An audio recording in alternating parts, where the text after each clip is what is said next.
Good, how are you? Sorry about that. No worries. Game plan sometimes.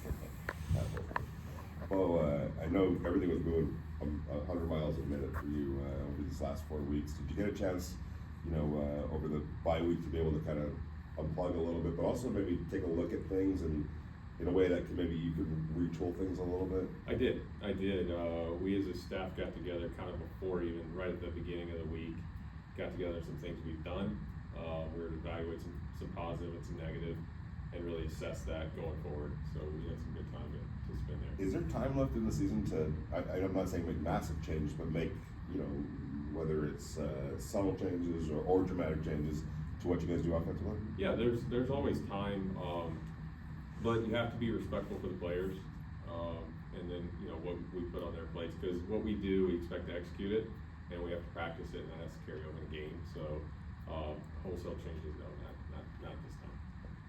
What have you learned about yourself as a play caller maybe over this last month? Well, every day is something, I learn something new. But that's been that way, I feel like, for my whole coaching career. So I take the experience and I move on from it, whether it's a positive or a negative one.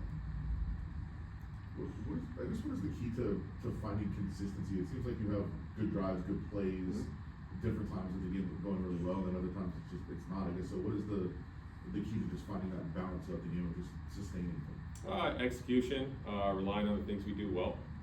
Always there's, is there a better call sometimes? Possibly. Is there better execution out there? Certainly. Just those things combined into one, but just staying level-headed and calling a good game.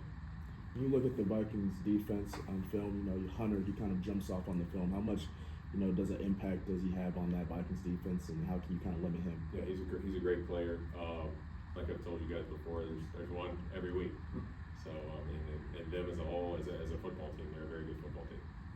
When you were able to take that review and look at the film, any takeaways from Aiden O'Connell over the last these 4 games that he started? He's progressing, very positive. What he did last game, obviously, if you don't win, that's your number 1 job. That's my job. But he did a lot of positive things to grow from.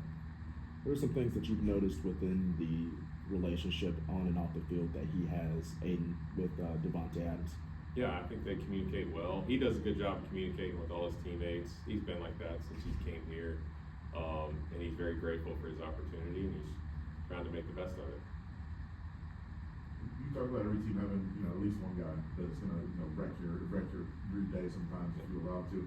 I guess where's the balance between making sure you account for those type of players and not freaking out and just obsessing over them and forgetting about just what you want to do? There's a balance, but it would be irresponsible not to pay attention to a great player as we do every week.